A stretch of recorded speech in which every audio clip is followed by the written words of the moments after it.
Okay, Taylor, are you ready to roll? Let's go, Danielle. Awesome. Well, thank you everybody for joining us here this afternoon. My name is Danielle Roberge. I am the group retirement consultant here at Wiegers, and I'm joined by Taylor Zito, who is a account representative. So Taylor works with individuals kind of all throughout stages of life, but especially with those who are kind of in that pre-retirement and retiree phase. So this is a very fitting topic for him to chat about today. The presentation is really designed to give you tidbits of information that you need to be aware of depending on that stage of life you're in.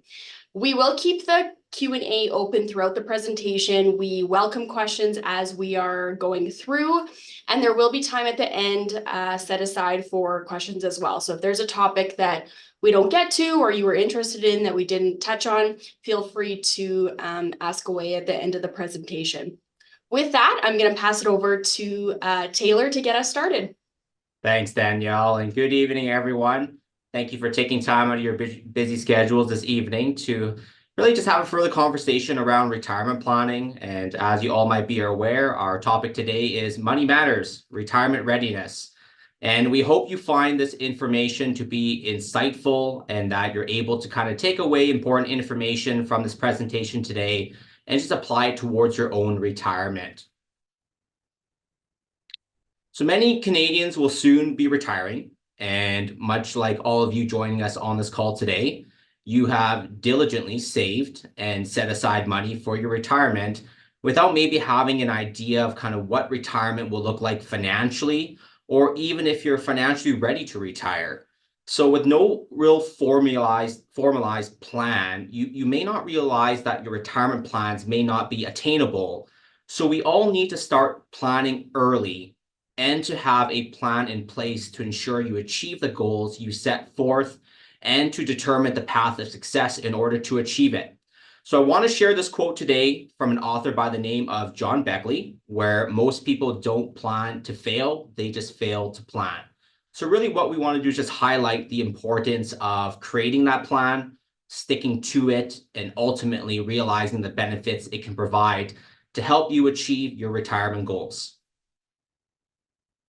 So during this next stage of your life, what you think about and often worry about really relates to kind of the next big change which is about to occur, which is transitioning into retirement. So many of you have probably asked yourselves, how will my retirement look like for me and my spouse? And if you're approaching retirement, you've most likely also asked yourself, when do I want to retire? And do I have the necessary financial resources to retire? Am I on track to retire? Or do I want to work part-time or casually as I ease into retirement? And there are other financial considerations leading up to retirement that I need to maybe consider. So all of these questions are important as you approach retirement. So this is really where your retirement plan becomes that roadmap for you, as it will guide you as you enter into retirement and also during your retirement years. So it's about being prepared, and not only from a financial standpoint, but also from an emotional standpoint as well. So if you haven't created your retirement plan yet, you should start now. And this is where your financial planner can really assist you in establishing your retirement plan to create your roadmap of how you're going to achieve your retirement goals and provide you with clarity surrounding your retirement and answer the question of whether you're on track to achieve your retirement goals. So ultimately, the main goal of having a retirement plan is to provide you with a peace of mind that you can continue to live in the world that you have been accustomed to financially. And many of you may have a retirement plan put into place already, but it's important to do a regular review of your plan. And for our clients who are close to retirement, we typically review the plan every year or 2 years, or really as significant changes occur in their lives where the plan needs to be updated. So our discussion today will revolve around risk management, and how insurance and estate planning will play an integral part in managing your overall risks as you approach retirement. We'll also have an in-depth discussion around financial planning, as financial planning can look very different from when you have a young growing family and to when you approach retirement. We'll discuss the many different sources of retirement income you can expect to receive during retirement, and really how it should all kind of work together to support your retirement needs. Also, many of us assume that retirement planning precedes estate planning. However, this is not always the case, and often both really should be looked at simultaneously. So as we prepare for retirement, we often need to assess what are some of our risks, which can steer you off course and impact you and your spouse's ability to retire. So when we look at life insurance, what we are worried about is just making sure that you or your spouse's retirement plans are not financially impacted due to a premature death. So what are the impacts to you or your spouse if you were to pass away at a younger age? Are you not able to maybe set aside as much every year towards your retirement because now you're going from a dual income to a single income? Do you have any outstanding debt, such as a mortgage that will not be paid off sooner and now requires more of your income to pay off with a single income? So life insurance can serve many purposes kind of during different stages of your life. But when we're looking at it as we're kind of approaching retirement, how can we use life insurance to kind of mitigate any risks from an early death, which might prevent you from achieving your retirement goals? There are also many different types of life insurance coverage which you can obtain, and life insurance can be utilized for various different purposes. So as an example, as we get older and we continue to build assets, so whether it be a potential rental property, a cabin, or possibly farmland, you most likely will have a tax issue upon death. And life insurance can really be that great solution to kind of take care of this tax bill so your estate does not get eroded due to the taxes. And as we continue to build up assets during our lifetime, we're really just creating a larger estate. So if your desire is to leave some of your assets, such as your family cabin or the farmland, to your kids or even potentially your grandkids, so that they can enjoy the benefits of this, much like how your parents or grandparents have left it for you. Some of you might be aware of the recent kind of proposed changes to the capital gains inclusion tax rate. It's a big topic right now. So if your desire is to not really have taxes erode your estate and your assets, you really should start your estate planning now. So if you find yourself in really any of these situations, I would just strongly encourage you to speak with your advisor and any other relevant professionals, such as your lawyer or your accountant, to really just assess your current situation and just see what solutions kind of might be available to you, as really you should be planning ahead. So next we have critical illness insurance, and this type of coverage is important as it provides an injection of cash to help pay for expenses when you're sick and ultimately not able to work. So we often refer to critical illness insurance as insurance for your retirement, as it provides a tax-free lump sum injection of cash to help cover any expenses. And really this just prevents you from relying on or possibly depleting your savings and retirement assets that you built up so hard over your life, in order to replace your lost income for you and your family while you're ultimately taking time off of work just to focus on recovering. And another consideration is that oftentimes if we do get sick, it's not just a loss of one of your spouse's income for the family, as your spouse will most likely also want to take time off of work to be with you at that time. So this is really why you should consider obtaining this type of coverage today, as it's just another added layer of protection for your retirement plan. And it's very common to obtain coverage leading up to retirement, or really even during the early years of retirement, just to kind of protect your retirement plan due to a sudden change in health.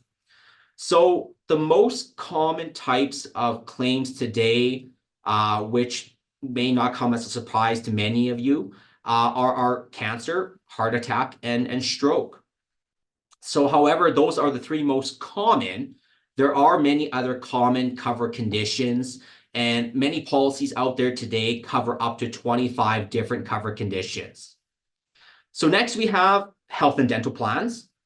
And this is often overlooked when we retire, as we're all so used to having this coverage while we're employed. But once you're retired and you're no longer on your employer's plan, you need to ensure that you're securing a plan for you and your spouse during retirement. And we'll have a further discussion on some of your options shortly here. So many of you are aware that you have some life insurance coverage, which is offered by your employer through your group benefits plan. It might be a flat amount, or it might be 1 times or 2 times your annual income. What many don't know is that when you retire, you're able to convert your life insurance coverage without providing any proof of medicals. And you can convert this to a personal plan. So you might want to look at this option if you're currently either unable to obtain a personal life insurance policy due to current health issues. From your date of termination, you typically have 30 to 90 days to convert your plan. So that window of 30 to 90 days is very important. However, you might want to start exploring your options sooner. So you just give yourself that time to evaluate your options, and you're not rushing to make a decision. So keep in mind, everyone, this is a guaranteed plan that you can obtain, which can help cover for potential funeral expenses down the road. It can provide some injection of cash for your loved ones. And your financial planner can assist you in looking at what options make the most sense for you.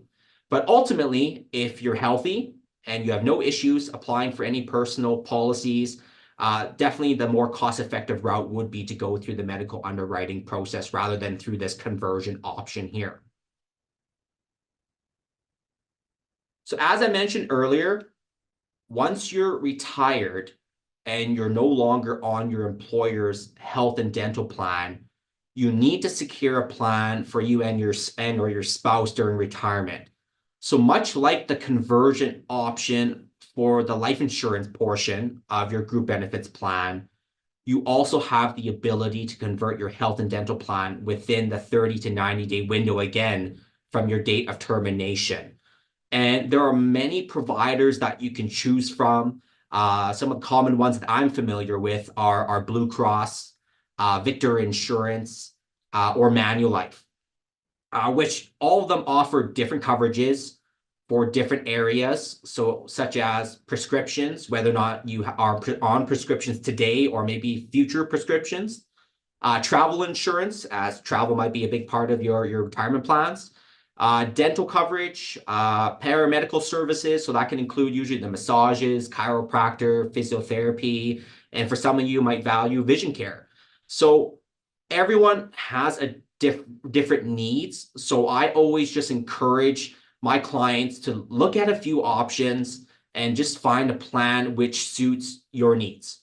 And to also find a plan which is also affordable and it fits within your retirement budget too as well. I know many of you on the call here today are current clients of group benefit clients that we work with in our office too. So just keep in mind, if you are approaching retirement and you're wanting to explore some health and dental options, that's something we can definitely assist you with. Just talk to your plan administrator and they'd be able to get you in touch with us. Yes, that's what we're here for. So please reach out if you need some assistance on that. So another aspect of risk management is estate planning. And this often starts with obtaining 3 legal documents that many Canadians do not have, but are really important. So few people like myself wake up with a motivation to take care of their estate planning, right? But really the first step towards your estate planning is often obtaining a will. And a will is a legal document that sets your wishes regarding the distribution of your property, but it can also involve the care for dependent children or even potentially dependent grandchildren as well. So if you die without a will, which is referred to as intestate, your wishes just may not be carried out as you had hoped for. So if you were to take a guess for everyone on the call today, what the average percentage is for Canadians who do not have a will, it's roughly about 58%. So statistics say, right, Danielle, that over half of everyone on this call today does not have a will. And another interesting fact is that Canadians who have a will and you're between the age of 55 to 64, 49% say they have an up-to-date will. And for Canadians age 65 and older, 71% say they have a will. So just take the time to create this important document, as your family may end up spending additional time or money, resources, and just emotions just in order really to settle your affairs if you don't have this in place. So another important document you should have to protect you and your loved ones in the event of any unexpected emergency or a health scare, or if you lose your mental capacity, is a power of attorney and healthcare directive. So your power of attorney, or POA for short, and healthcare directives are legal documents that give another person you trust the power to represent you, but it also gives them the ability to act on your behalf and make decisions in the event you are maybe medically unable to do so yourself. So if you don't have any of these documents in place, you should really speak with a legal professional to kind of start the process. Very common for a lot of retirees who might be snowbirds. They have a power of attorney document set up for someone who is here in Canada that can sign off on documents on their behalf while they're down south.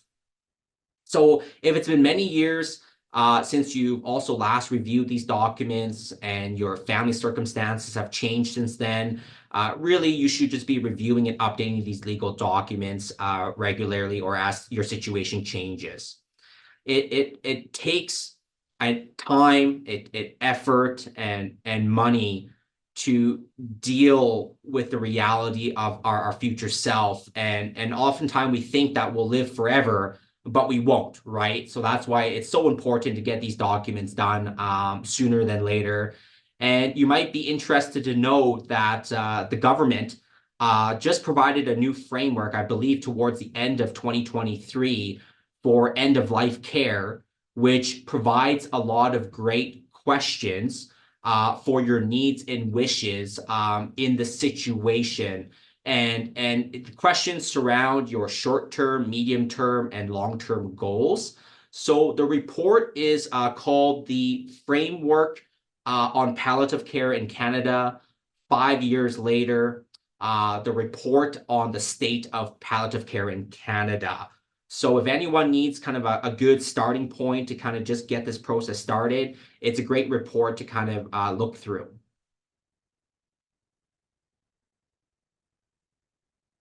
So life moves pretty fast, and as you all are aware. So when it comes to financial planning, this will often look very different for every retiree.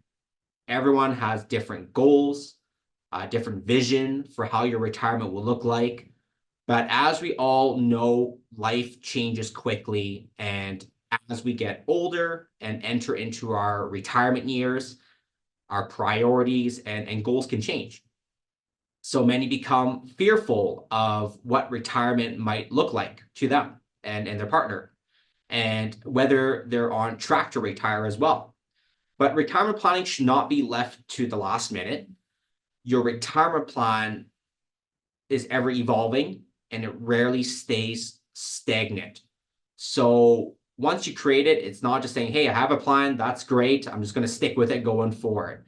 It's as your goals change and as your priorities change, so does your retirement plan and your estate plan as well. And that is why financial planners are here to help you, along with any other relevant professionals, again, like you're a lawyer or an accountant, to help you with every step along the way. So when we look at our own personal financial resources, which you will rely on during your retirement, an important aspect to consider is how all of these financial resources are pieced together and distributed or withdrawn from in order to support your retirement needs. So the first is what most of you are all familiar with already, which is your lovely company group retirement savings plan. And it's obviously great that your employer offers this plan because not all employers do. And in combination with this company group retirement savings plan, we then have personal RRSPs and TFSA accounts. And for most of you on this call today, these accounts will comprise of the majority of your investments or just retirement assets as a whole. Next, you might have quite a bit in your checkings and savings account, which kind of acts as kind of that emergency account should any unexpected expenses arise. Some of you might have additional real estate, which produces rental income, or some of you might have a family farm, which you're maybe currently renting out, that could provide for a source of income in the future. And others joining us today might want to ease into retirement. So you might retire from your current employer to find another part-time job, or you might go from full-time to part-time, or you might just find contract work just to earn an extra income, whether it be leading up to retirement or during your retirement years. Then we kind of have that inheritance piece, and that future inheritance you might be receiving. You mean we're all aware that our parents and grandparents are getting older, so you might be expecting a future inheritance from them. But again, we need to focus on how all of these financial resources that you have will be used during your retirement, and your retirement plan will factor all of these in and will accomplish that for you.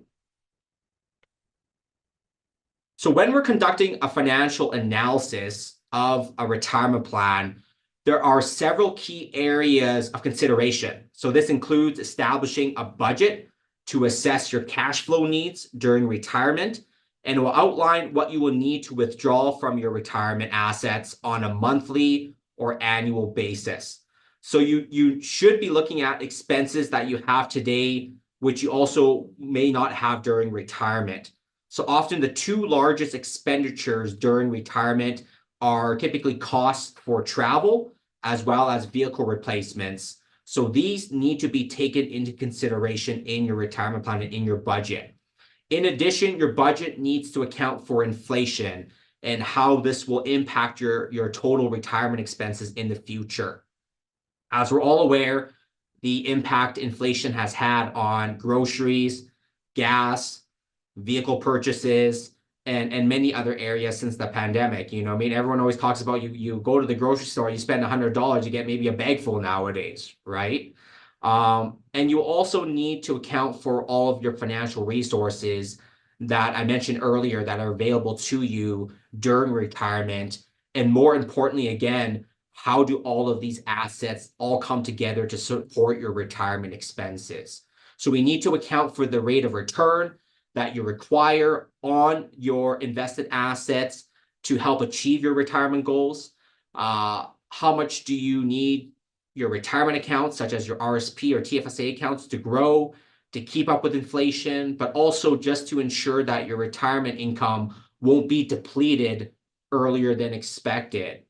If there are any significant changes, whether it be to either one of these variables over time, it can obviously have a huge impact on your retirement plan.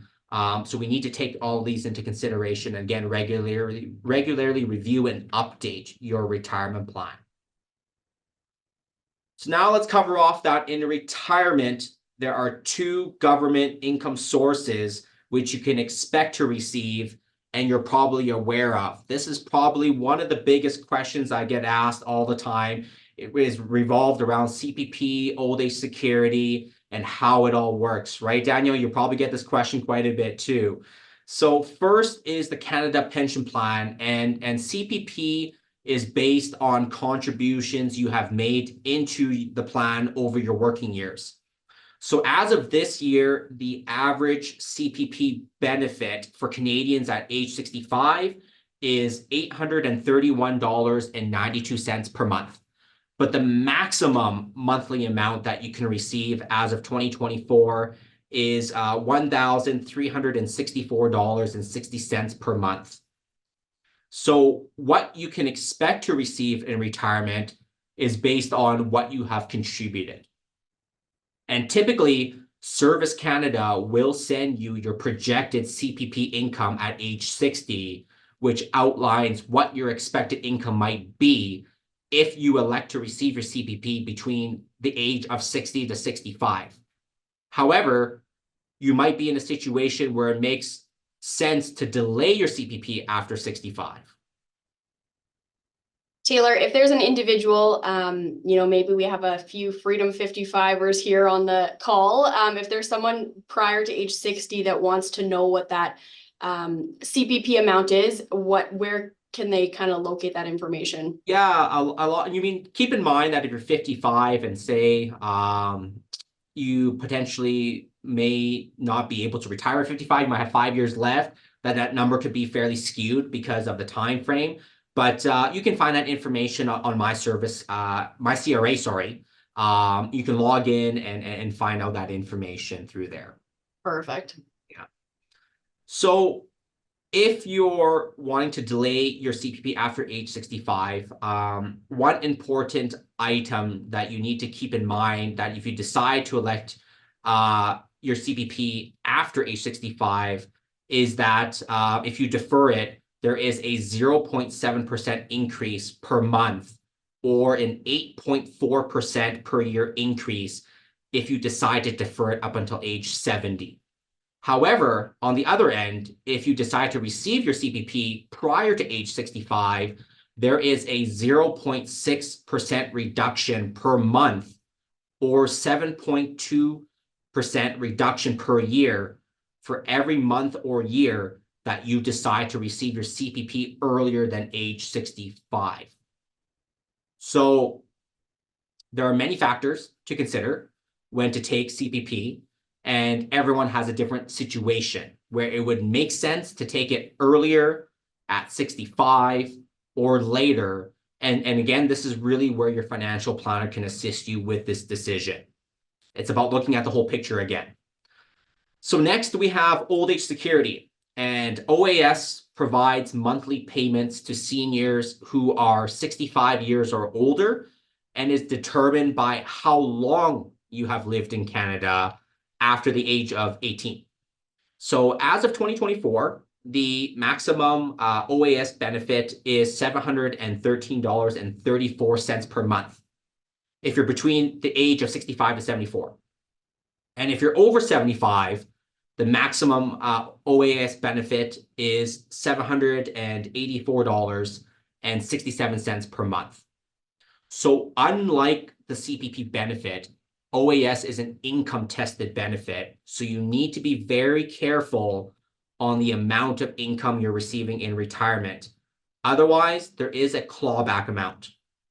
So it's highly unlikely for an average Canadian retiree to just solely rely on these two sources of income to support your retirement needs.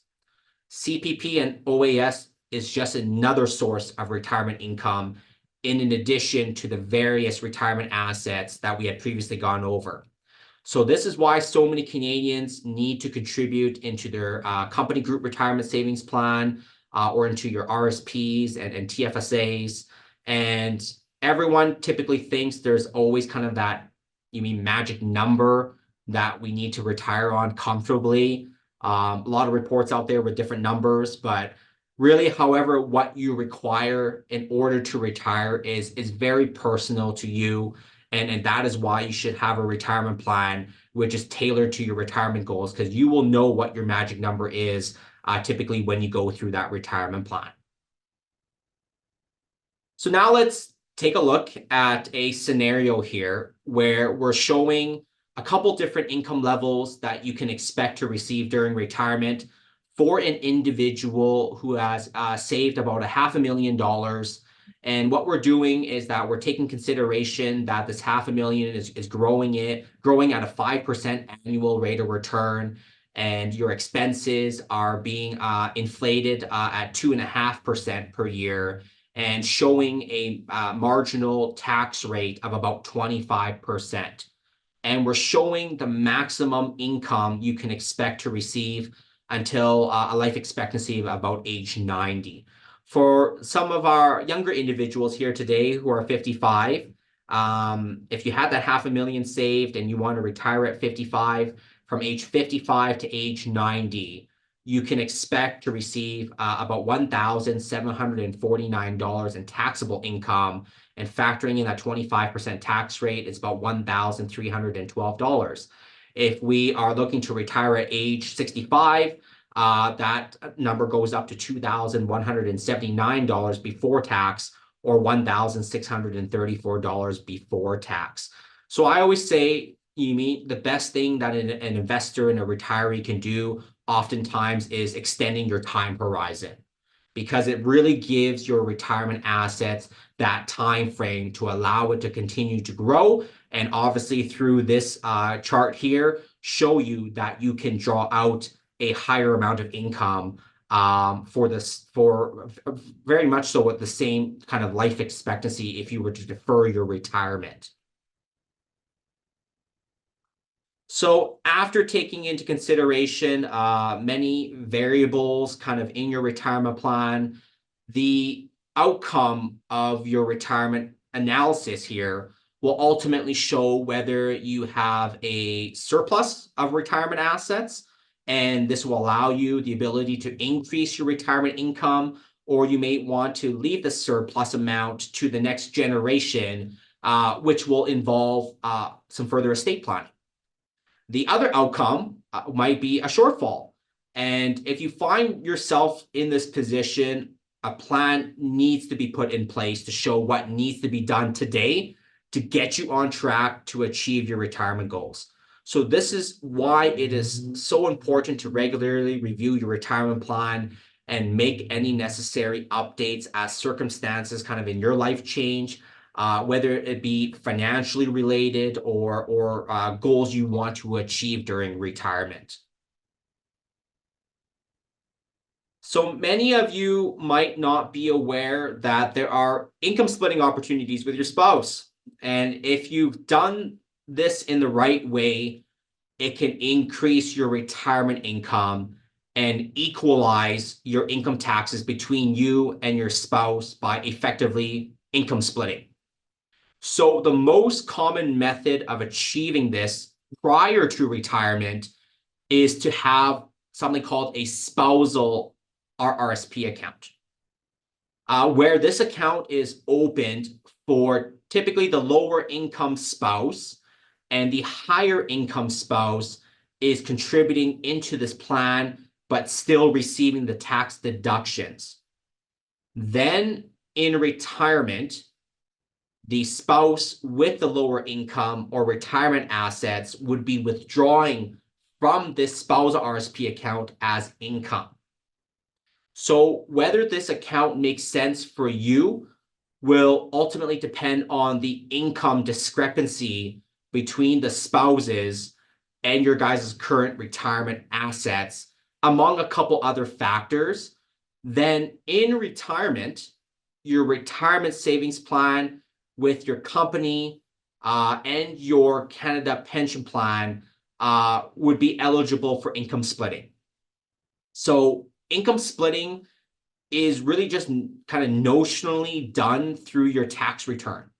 So your accountant will optimally look at your guys' income tax situation and split your pension income accordingly. So if one spouse has a larger pension or a retirement savings account, the spouse is still withdrawing this income in their name. So you're not drawing it and shifting it. Again, the income is split between spouses on your tax return that's done kind of in the background and during your income tax return filing. So income splitting allows spouses to lower your marginal and average taxes and keep more money in your pockets. However, there are rules around when and kind of what type of pension income qualifies. So you should just really speak with your financial planner and also your tax accountant to ensure this is kind of all properly done. So as you're gearing up for retirement, we go from the accumulating stages in our lives to the deaccumulation stage. And when we need to convert our RRSP accounts to start drawing out an income for retirement, this is done by converting your RRSP into something what's called a registered retirement income fund, or a RIF. And the latest you have to convert your RRSP to a RIF is by December 31st in the year you turn age 71. Many think sometimes that is at age 65, which is not the case. So when you decide to RIF your accounts, it can be based on several factors. And again, this is really where your financial planner can assist you with this when you're kind of building out that retirement plan and kind of piecing together how the income looks like. But many of you will have also your company group retirement savings plan, or you might have had a plan from a previous employer, which might have been transferred into something called a locked-in retirement account, or a LIRA is what it's called. And under this type of account, and depending on the provincial legislation that it falls under as well, let's just say we'll use Saskatchewan as an example. The earliest you can convert the account, the LIRA account that is, to withdraw an income under a Saskatchewan pensions legislation is age 55. However, you do not have to convert the account right at that age, as you can do it between the age of 55 and much like a RIF up until December 31st in the year that you turn 71. So depending on which provincial legislation your LIRA kind of falls under, there are different rules, and there are also some additional tax considerations depending on your retirement situation to consider to really just ensure you're kind of in that tax optimal situation kind of heading into retirement. So when we're looking at kind of optimizing your taxes heading into retirement, this can kind of include utilizing your available RRSP contribution room prior to retirement. And you might be making a deposit into your own RSPs or even into a spousal RSP account to reduce your taxable income either today, or you might carry it forward into a future use. You might have available room to contribute into your TFSA account to ensure in retirement that if there are any unexpected expenses which arise, instead of withdrawing the funds from your RRSP or your RIF accounts, which produce taxable income, it can be withdrawn from your TFSAs completely tax-free. So another thing that I want to cover off today is that many of you may be aware that based on the first passing of a spouse, you can designate your taxable registered accounts to transfer over to your spouse on a tax-deferred rollover basis. However, on the passing of the second spouse, your taxable registered assets will be deemed a disposition and will be fully taxable at that time. So for instance, upon the passing of the last surviving spouse, if you have assets over 240,000, let's just say, for example, your marginal tax rate would be about 47.5%. So this means the government will take about half of what you have in your RIFs or your pension funds upon death. So in an ideal world, we would never want to pass away while still having RSPs or RIFs. And some of you joining us today might have completely maximized your RRSPs or TFSA accounts over the years, and now you kind of established this third account that's made available to Canadians, which is called a non-registered account, in which this type of account produces taxable gains. So depending on the type of investments held in this account, it produces a couple different types of taxable gains. So if you were to hold GICs or bonds or a high interest savings account in this non-registered account, it produces something called interest income, which is typically viewed as being taxed inefficiently. Or you might hold stocks, which produce capital gains or dividends, which are taxed more efficiently. So it becomes very important to balance where your retirement income is coming from in order to be tax efficient during retirement. So again, this is why you need to assess all of your financial resources made available to you in retirement and withdraw them in a tax efficient manner. So as I had mentioned earlier, some of you might have started your estate planning while you're also planning for your retirement, or you might focus on this more during your retirement years, because naturally we're all getting older and we tend to think more about death and what were to happen if we were to pass away today. Let's just say if we become critically ill or an accident happens. So we've covered many of these estate planning topics earlier, but I just want to summarize some of the kind of the key points to wrap up our discussions here today. So when choosing your power of attorney, it is often a close family member or friend. However, you need to ensure this individual ideally is living either in the same city or even country, and that they have the ability and capacity to handle your financial matters. For your healthcare directive, you just need to ensure you provide your wishes for how you would like matters to be handled in the event of a long list of health issues, and that list can be quite extensive. You also need to assess all of your financial resources, which may produce a tax liability, potentially a death, and just ensuring that your will is updated to address the distribution of these assets to who you want it to go to. And obviously that they're done in a tax efficient manner, and that also your beneficiaries are in good order too. You need to ensure that due to a premature death, your spouse and family are taken care of financially, and ultimately your assets are transferred in a tax efficient manner and also in a timely manner. And that your estate is not in that state of chaos, which is now being left to your executor, which is usually a loved one or family member to ultimately deal with that mess. You may wish to make a living bequest for some of us on this call here today, and while you're living today or potentially through your will. So through a living bequest, there might be bequests that you'd like to make to a charity that might be near and dear to your heart. And there are just so many important items that you just wish to check off your estate planning. So many of you just may have a family cabin too, or a farmland, which you wish to kind of remain within the family. So succession planning for these assets is an important topic for many retirees today, as they want to protect the family cabin and the family farm when it gets transferred to the next generation.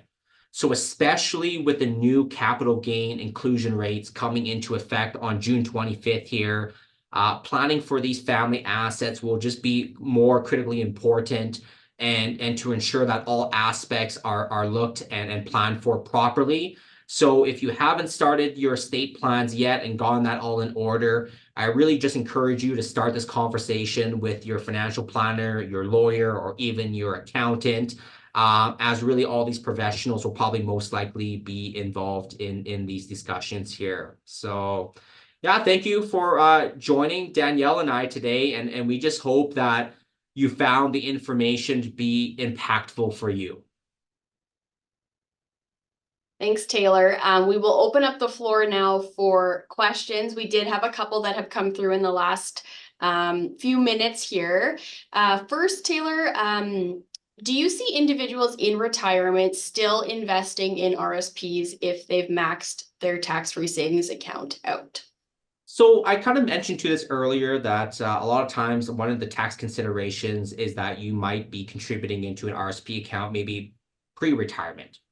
But a lot of times it is very uncommon to contribute into an RSP account post-retirement.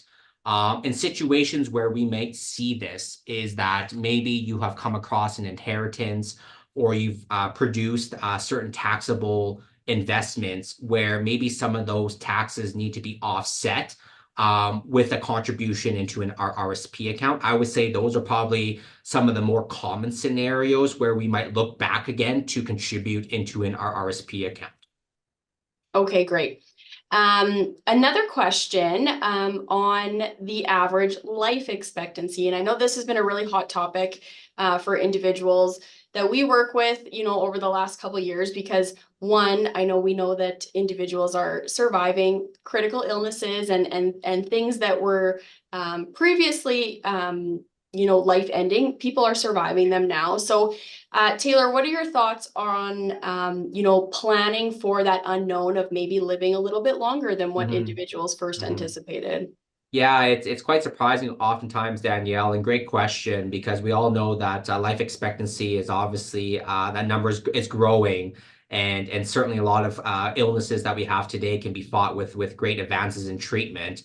But a lot of my clients are actually very surprised when I decide to choose a life expectancy of 95, because you're right with this concern is that we're living longer. So we typically like to extend the projection for the retirement plan for income lasting. You mean very commonly sometimes early 90s or 95 because of longevity now. So we need to make sure that sometimes we're maybe overshooting on it a little bit. But certainly it's better than running out of money maybe when you're in your 80s and now you're coming back to Taylor and saying, hey, where did all my money go, Taylor? Absolutely. Yeah, no kidding there. Another question, I think we've had a lot of conversation with individuals over the last couple of years that have this fear with inflation that it's going to affect when they're going to be able to actually pull the trigger and enter into retirement. Can you share a little bit about what you're seeing with your clients in terms of what that retirement age may look like and how inflation is affecting that? Yeah, I think we've all, and I kind of alluded this to my presentation earlier, that really since the pandemic, we've seen costs really skyrocketed. But for maybe some of our clients today who were maybe born, you mean a few decades earlier than us, they see an inflation really kind of tick up over the decades, right? But it's a real factor. And a lot of times when we take a look at inflation, you mean right now, given our current inflation environment, you mean we are expecting it not to remain this elevated going forward. So a lot of times when we run our retirement projections, we're actually overshooting inflation a little bit higher. So say if inflation is at 2.4, 2.5% today, we may be showing that at 3% going forward, so that we're slightly overshooting on the expenses and maybe undershooting on the returns. It gives us a little bit of the buffer to make sure that if some of those variables change, it doesn't provide a big shock into your retirement plan because we kind of insulated your plan around some of that already. But to speaking to some of my retirees right now that are going through the situation where inflation, where a dollar today is obviously you need more to buy a similarly item a dollar 2 years ago.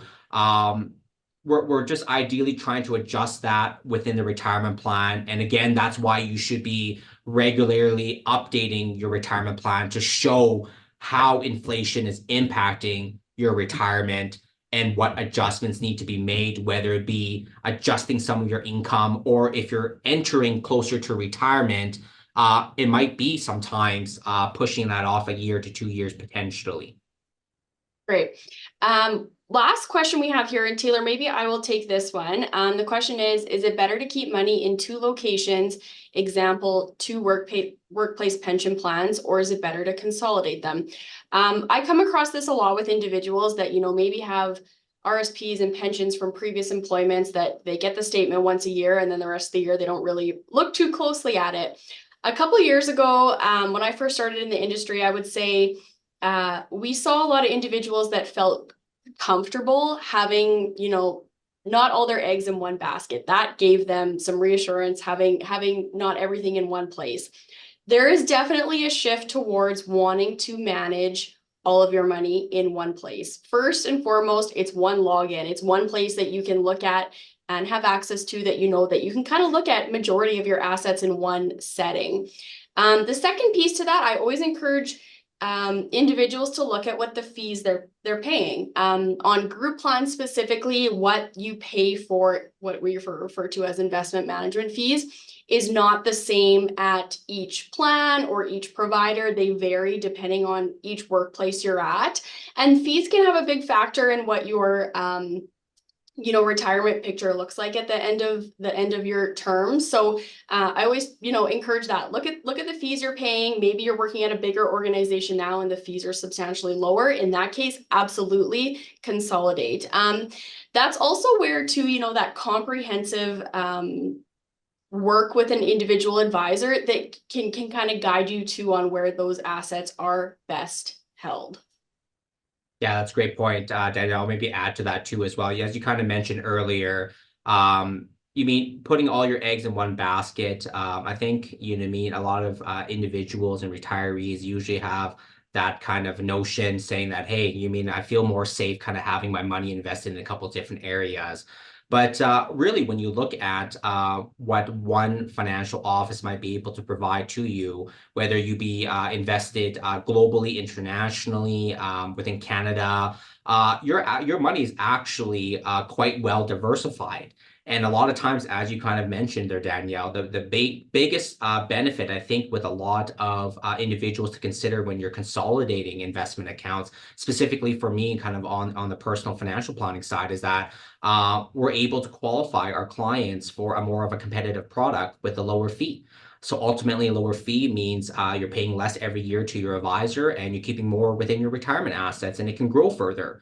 But also ultimately, for myself, personally speaking, when I'm going through this kind of with my clients, it's when we're running a retirement plan and we see different accounts kind of spread out in a couple of different areas, it becomes just a little bit harder for us to kind of piece all of those pieces together, because we might not be looking at those accounts as regularly and actively managing them. And your advisor, or maybe you're keeping an account with an old plan and you're not getting any service. We don't know what it's invested in. Is it something that's aggressive? Is it something that's matching what your retirement goals should be? So just a lot of benefits to, again, kind of consolidating, much kind of what you alluded to there, Danielle. Yeah, absolutely. And I always feel too, people feel more organized when things are in one place. Like I said, yes, very much so. Yeah. It's tough to keep track of it. There's people who, like I said, I meet with yearly and they're like, oh, I got that statement. I need to do something with this. I never remember until that statement comes once a year. So or we forget all our logins, right? Because we have so many logins already, right? I know, absolutely. That is for sure part of it. That wraps up the questions we had from the crowd. Thank you everybody for joining us here today. I hope you found some of this information valuable for you in your personal journey to retirement. Taylor and I are always looking to, tailor these presentations to the needs of our clients. So there will be a survey that's sent your way tomorrow. I encourage you to fill that out and let us know if there's other topics you'd like to see more on. But with that, just again, thank you everybody for joining us, and we hope to see you again. Thank you, everyone. Have a great evening.